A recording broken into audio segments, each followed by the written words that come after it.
Ya, pásalo, por favor. Siguiente. Ya.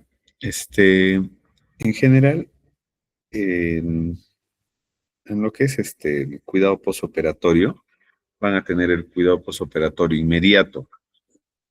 En este cuidado posoperatorio inmediato es en el que más o menos están viendo en la diapositiva que está mostrando, que es después de la cirugía se deja la herida limpia. Al dejarse se hace un vendaje o un cierre oclusivo. ¿Qué quiere decir eso? Que en general el punto de incisión debe estar tapado totalmente. En muy pocas cirugías se deja abierto eso. Entonces, esto que dice retirar el vendaje en sí puede ser vendaje, puede ser apósito, puede ser un tipo de apósito o de compresa, o etcétera, que se puede retirar. Normalmente se retira a las 24 horas. Alguna literatura sí te dice que la puedes retirar a las 48 horas, pero en general para su examen, el punto clave de retirar una venda o un apósito es cuando ustedes lo tienen mojado, como dice acá, ¿no? Si se moja, o sea, o si tienes indicios de algún tipo de secreción visible. Entonces, si tú ya tienes un tipo de secreción, se retira. Eso es clave, pero es recontra clave, chicos, ¿ya? Hay muchos casos clínicos, muchos tipos de preguntas en base a esto. ¿Por qué es esto que tanto lo recalco? Porque cuando estamos en piso, en todas las cirugías, los internitos se ve que se rigen a esto de las 24 horas, digamos, mínimo, que han leído en sus libritos, y ven las heridas, ¿no? De cuello, de tórax, de abdomen, lo que sea, y están con sangre o están húmedas. Y el interno pasa visita y lo deja así. Dice, no, doctor, porque recién se ha operado ayer. ¿No? Ayer en la tarde y ahorita estamos en la mañana, no lo he retirado por eso. Entonces, ese concepto, quítenlo de su cabeza. No es 24 horas en corte, sino es, si está húmedo, lo sacas, ¿ok? Ahora, si pasa un día hasta 2 días y no te ha humedecido, bueno, ahí lo puedes sacar, excepto en pacientes quemados, ¿ya? Entonces, eso es el excepto, por favor, porque también ha pasado que internos se rigen eso y le quitan vendas envaselinadas o hidrogeles al paciente quemado cuando pasó las 48 horas y ya le quitan todo el epitelio que estaba creciendo, ¿no? Entonces, eso no vas a tener en consideración, ¿ok? Siguiente. Ya. En lo que dice baños e higiene, que en el día uno evitar mojar la herida, eso está muy bien, ¿ok? En general, en este día uno, la literatura te dice que no se hace una curación, sino lo que se hace es una limpieza, ¿ya? Entonces, no es curación de herida lo que se hace en el primer día, sino se hace una limpieza de herida. ¿Qué quiere decir? Lo que les dije, ¿no? Si el apósito está húmedo o con secreción hemática, se saca. Y después de eso ya se deja normalmente libre o si lo amerita se vuelve a ocluir dependiendo del tipo de incisión quirúrgica, ¿no? Pero lo que sí se hace es una limpieza. Entonces, para la limpieza es algo que no han tocado muchos compañeros. ¿Qué se utiliza? Normalmente, como dice en la diapositiva, se evita mojar. Entonces, en este caso sí no se utiliza no se utiliza agua con jabón o agua jabonosa, clorexidina o alguna otra solución. No se utiliza, entonces normalmente lo que se hace solamente es limpieza en gasa seca, alguna literatura lo dice, y otra literatura te dice gasita con alcohol, ¿no? Alcohol al 70, no al 96, al 70 y simplemente un toquecito o algo sutil para limpiar si es que hay alguna secreción que ha podido quedar del apósito, ¿no? Pero no más. ¿Ya? A partir de ese día ya se ve, como se les dice, si es que se puede retirar la gasa o el apósito se saca, dependiendo del tipo de herida, y a partir de ello es que ya se indica, ya preferentemente el lavado con agua y jabón de una herida quirúrgica común y silvestre.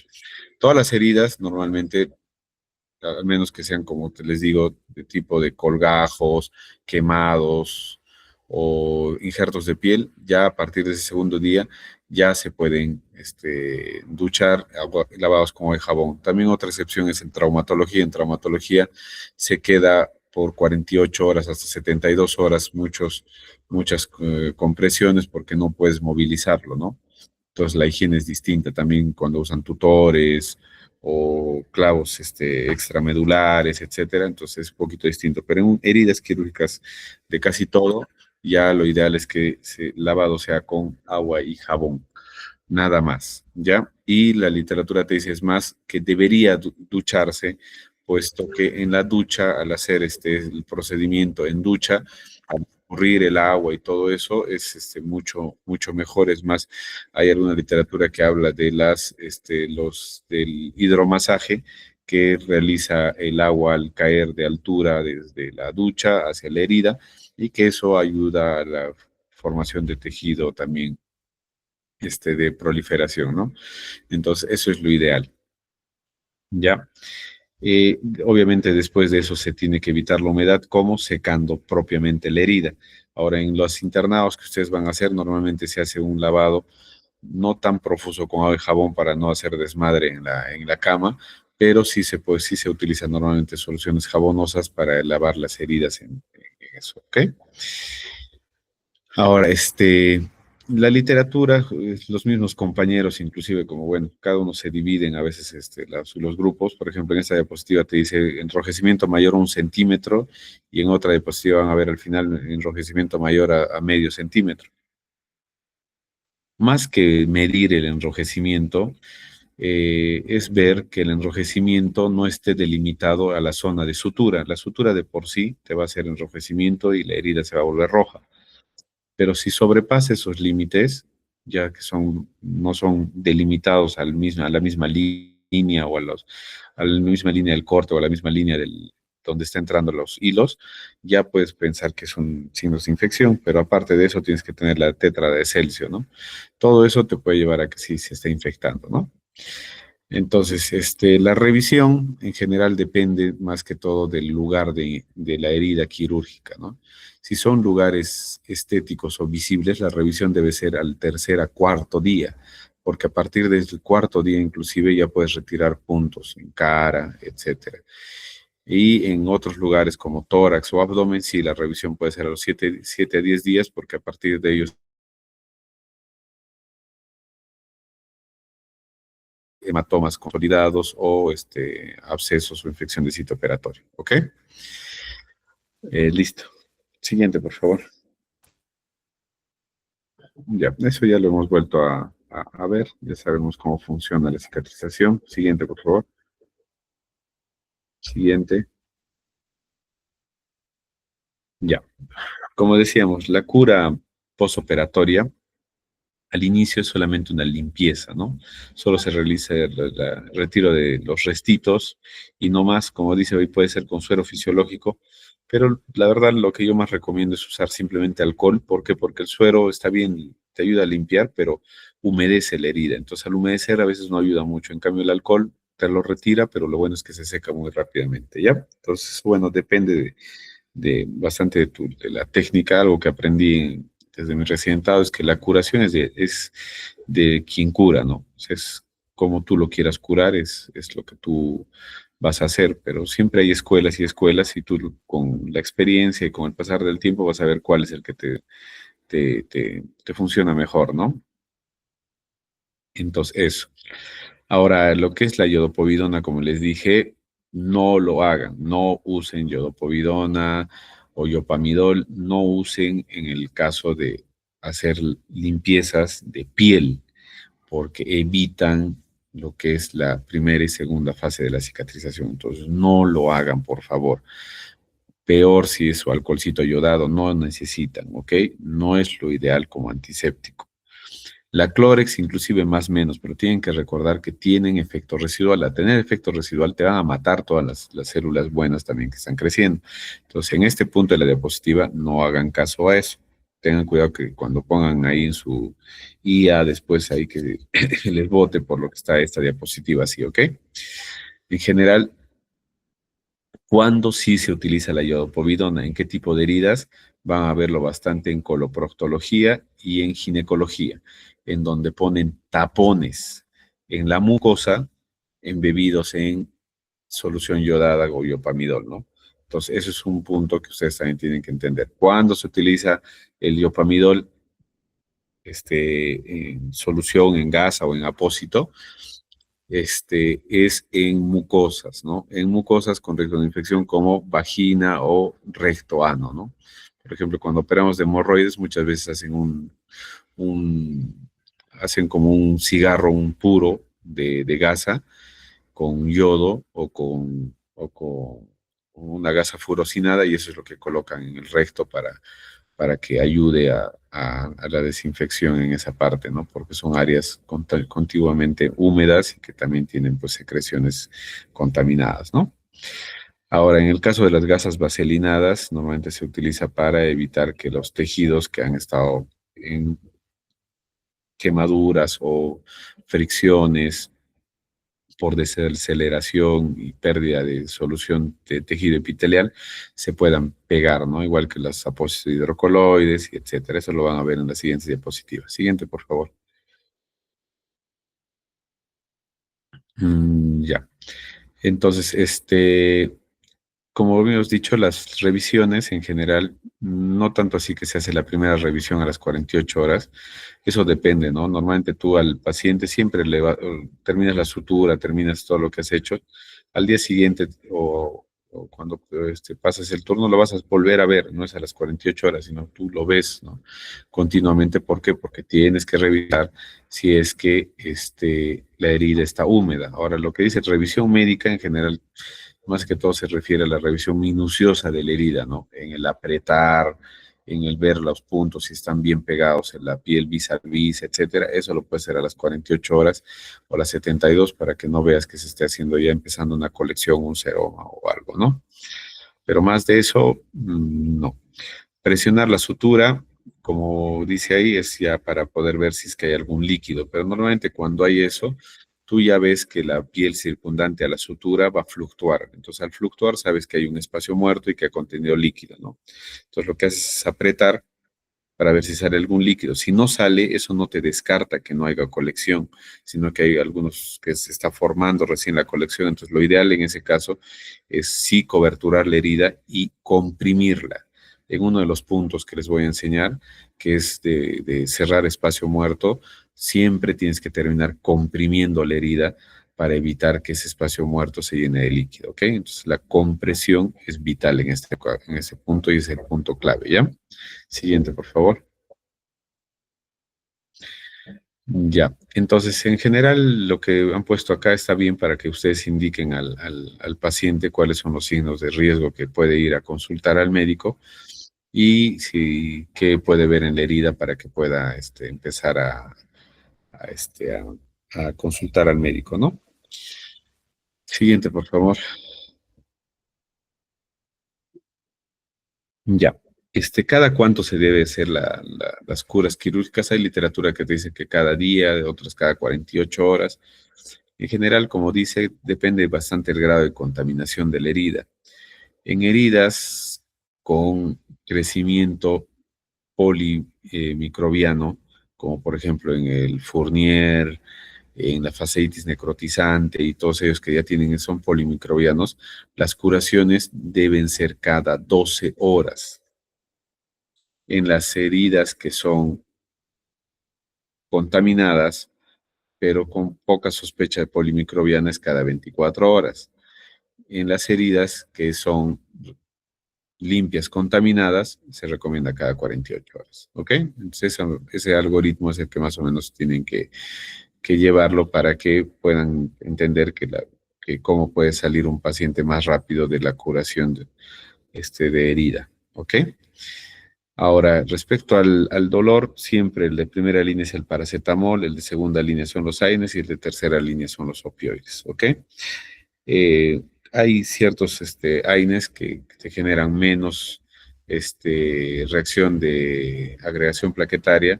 El que sí está proscrito es el ácido acetilsalicílico o aspirina, ¿no? Ese sí no se da por nada, ¿ya? Pero en la medida que se pueda se usa paracetamol. Lamentablemente en ámbito hospitalario, paracetamol endovenoso no es disponible en muchos hospitales, así que se deriva a otro que es un aire, ¿no? Como el metamizol sódico o en otro caso el ketoprofeno o el ketorolaco, ¿no? Que son los que menos inhibición de agregación plaquetaria tienen dentro de los demás, ¿no? Siguiente, por favor. Ya. Esto que pasaron es súper bueno. Ya pasa lo siguiente, por favor, para que podamos ver la memotecnia del time. Pasa al siguiente. Ya.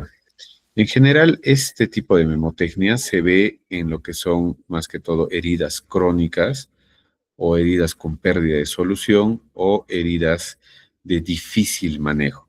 ¿Ya? Entonces, esto hace que tú puedas llevar a tu herida a cicatrizar más rápido y a una buena cura. ¿Ya?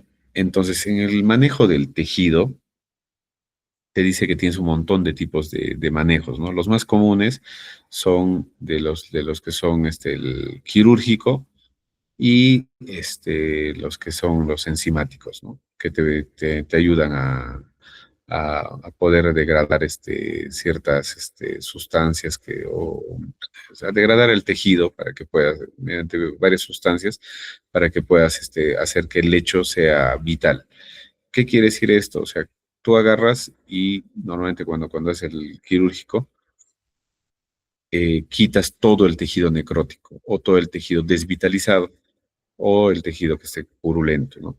¿Para qué? Hasta que sangre la herida, ¿no? Sangre es vida, dejas el lecho sangrante, entonces ya en este lecho sangrante ya es posible que puedas hacer unas curaciones adecuadas. Entonces, en general, en el manejo de tejido, lo que quiero que se acuerden es revitalización de tejido. Eso es lo que se hace en este aspecto, ¿ya? Revitalizar tejido o avivar tejido, que es lo mismo que cuando ves algunos, en la sutura vamos a ver algunos bordes que están necróticos, por más de que la literatura dice, no, o sea, no es lo ideal cortar los bordes de una sutura. En los casos que ya el tejido está necrótico, eso ya no va a vivir, entonces sí se tiene que cortar eso.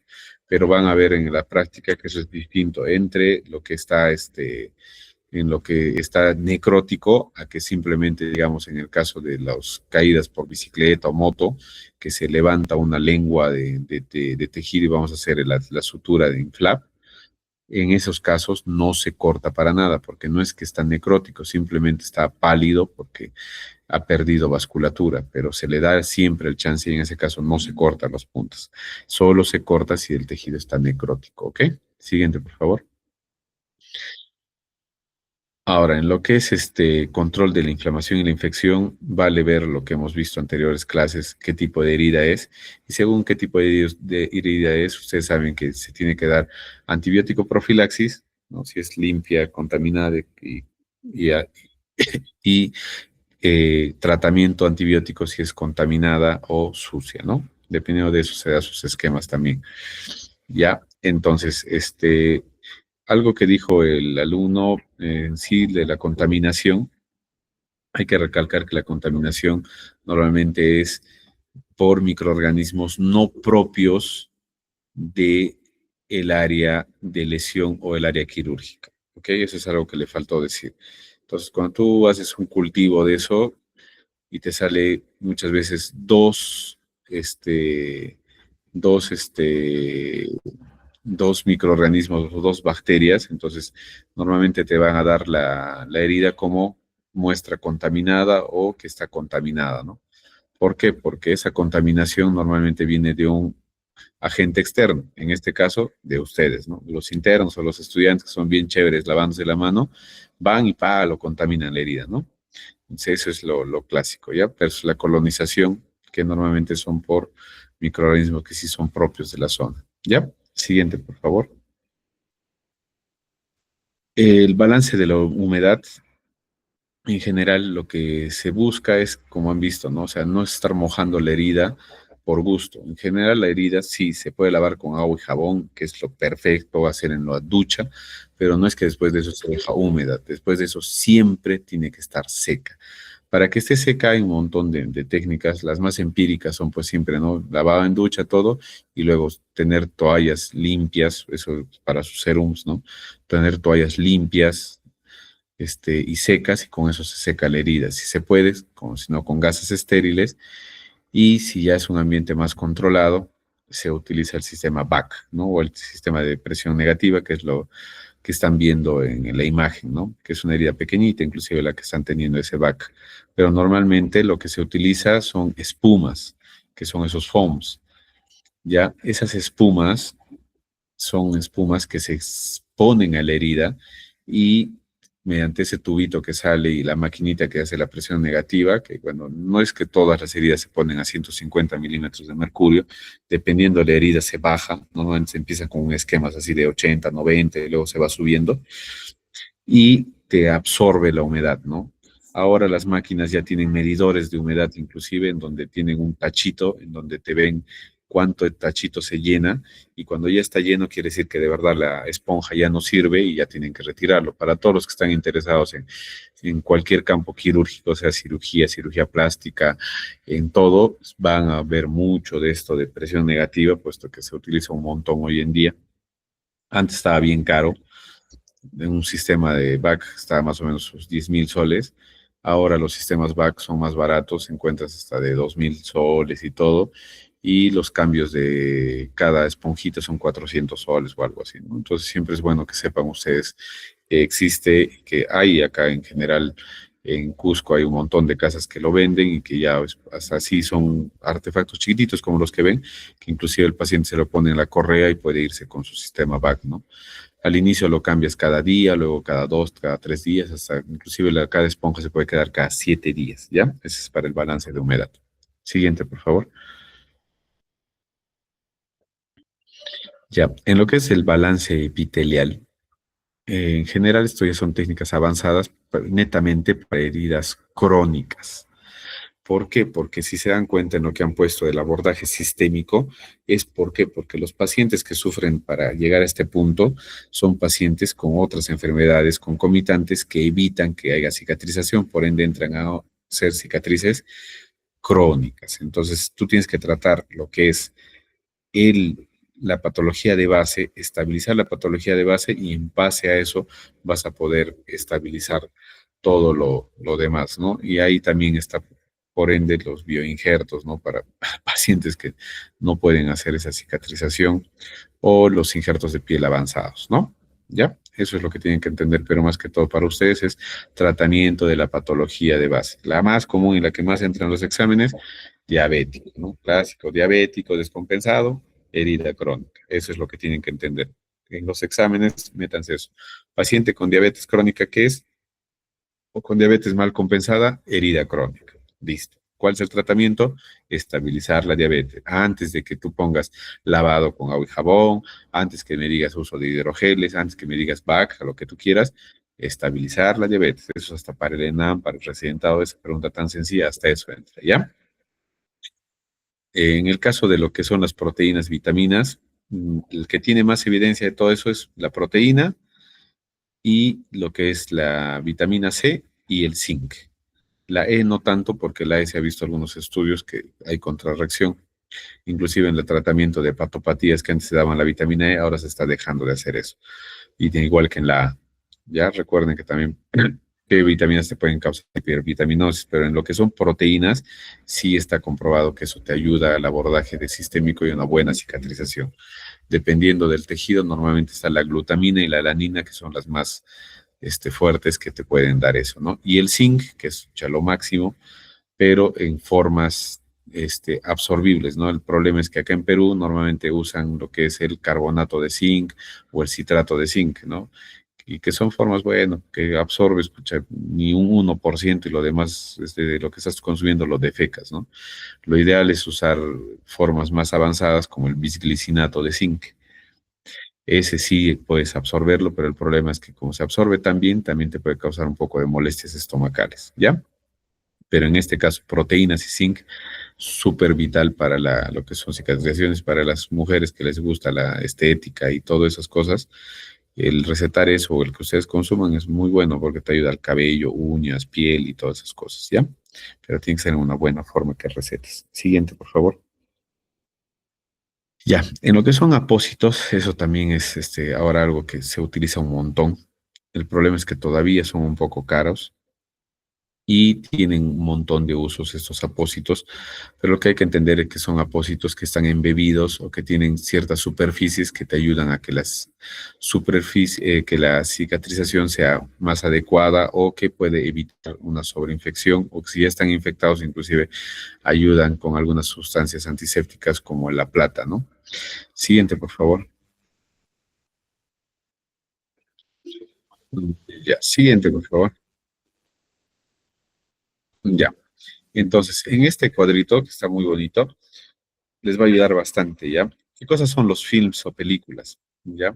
Estos films, tienen microporos que normalmente evitan que haya, que haya también que se transpire mucho la piel, permiten el intercambio de líquidos, pero van a hacer que no haya una pérdida excesiva de agua ni tampoco una ganancia.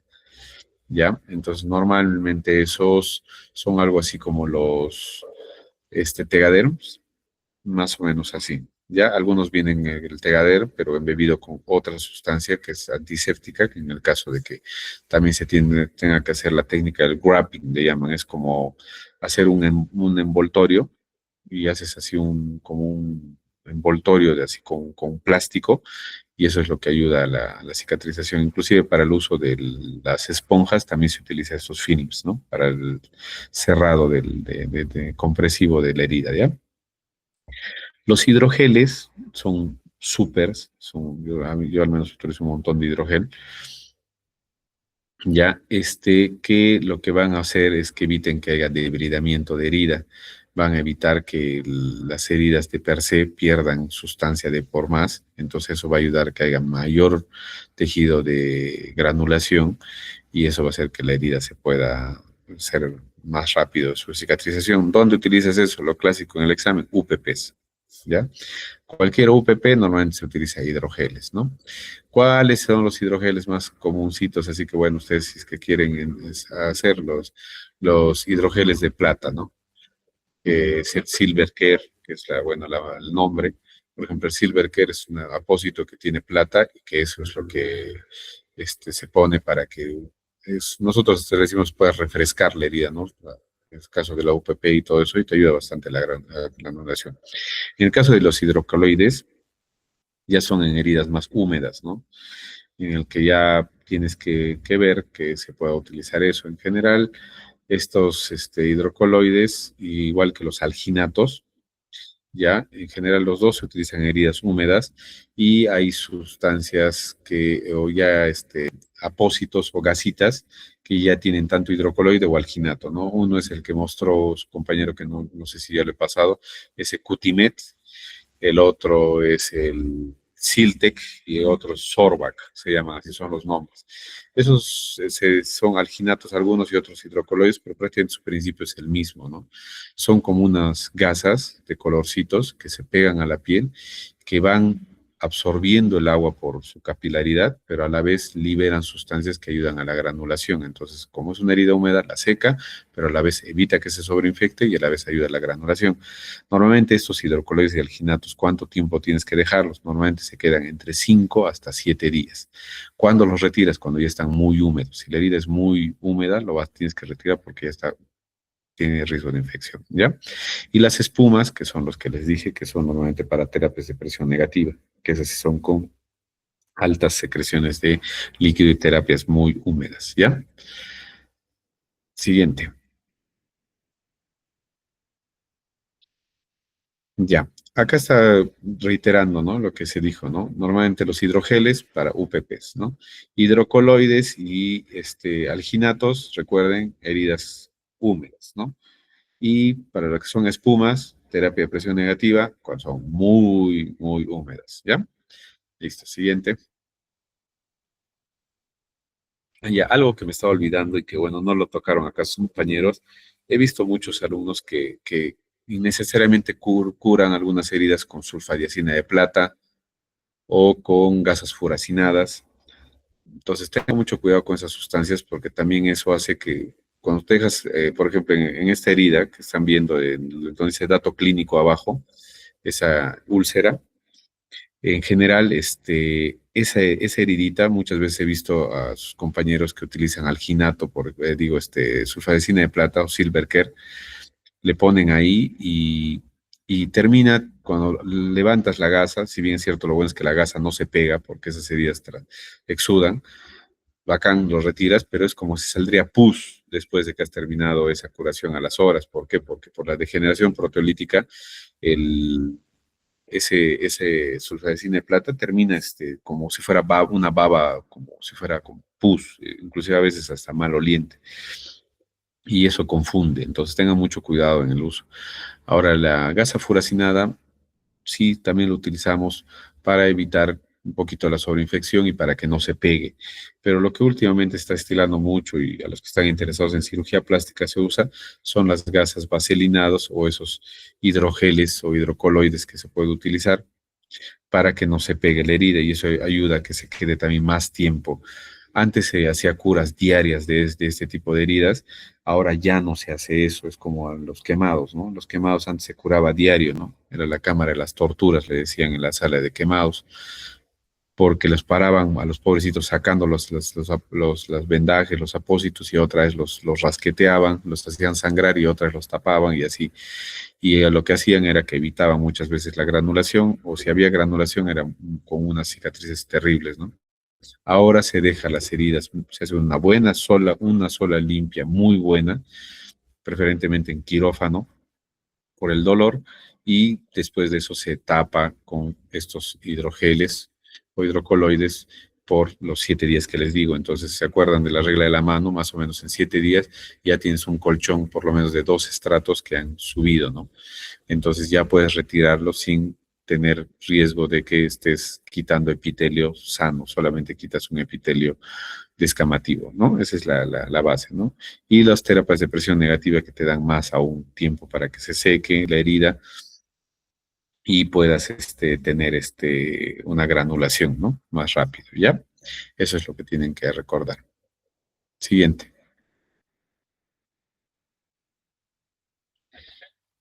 Ya. Esto es igual terapia de presión negativa, no hay ningún problema, no le tomen mucha importancia a eso. Siguiente, por favor.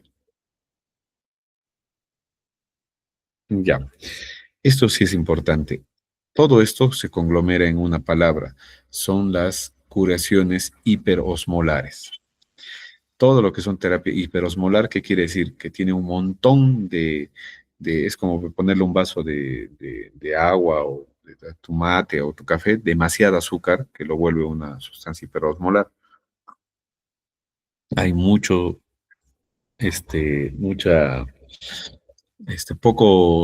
¿cómo se dice?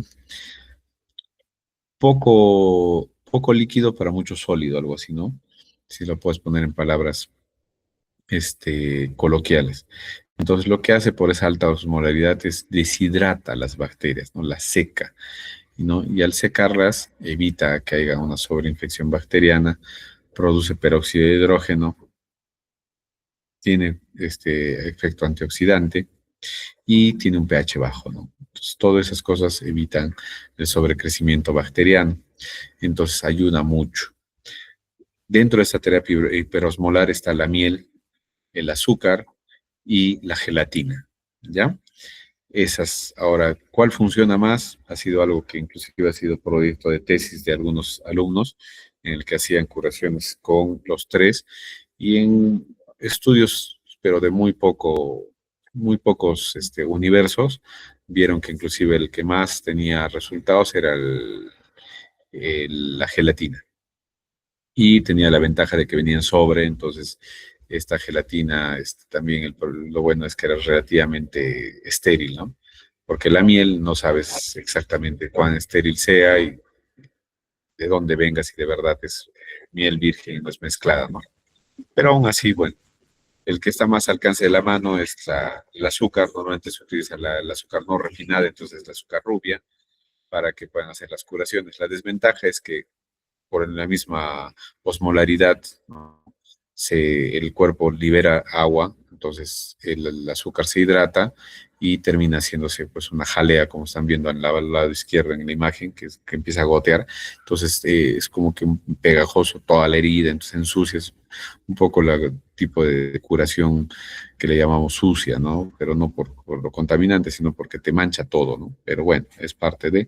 El aloe vera normalmente sí se ha visto en algunos estudios, pero no más que todo en pérdidas epiteliales nada más, ¿no? O sea, no tanto en heridas profundas. ¿Ya? Siguiente, por favor.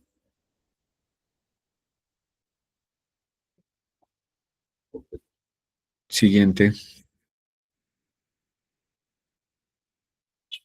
Ya. Respecto a los antibióticos, utilizar lo que son las penicilinas o las cefalosporinas dentro de lo que es la antibiótica terapia es la base, ¿ya? Después, en casos de dudas de estafilococo, se usa lo que son los derivados de la cloxacilina o lo que son las macrólidos, no se utiliza mucho, para ser sinceros, solamente muy en casos de lo que son alergias a las penicilinas. En este caso, bueno, el esquema de la citromicina por 5 días, más o menos, versus la citromicina 500 cada día por 3 días, ¿no? Para ya no bajarle a 250. ¿Ya? Siguiente, por favor. Ya, los sustitutos térmicos, más que todo para ustedes, no es tanto así, pero está bien que conozcan los injertos porcinos, los injertos cadavéricos y los biológicos de laboratorio, ¿no? Que bueno, eso ya los que estén interesados en cirugía plástica lo van a poder tocar, pero que los conozcan, pero más de eso no es necesario, ¿ya? Siguiente, por favor. Siguiente, siguiente, siguiente. Ya, eso ya le habíamos tocado, las infecciones y todo eso. Eh, Seroma, hematoma igual ya hemos visto en las complicaciones anteriores y eso también ya lo hemos visto. Listo. Bueno, felicitar al grupo, muchachos. Por favor, me pasan las diapositivas. Mañana los veo a los de práctica y más tarde o mañana le doy también el cronograma para la siguiente clase para las prácticas. Probablemente la siguiente semana vamos a hacer en Coyana para utilizar el laboratorio. Entonces, igual mañana, si es que nos vemos, Dani, me avisas qué días normalmente tienen clases en Coyana para que pueda bajar y no les perjudique, para que también ustedes no estén bajando hasta ese pueblo por gusto. Entonces, más o menos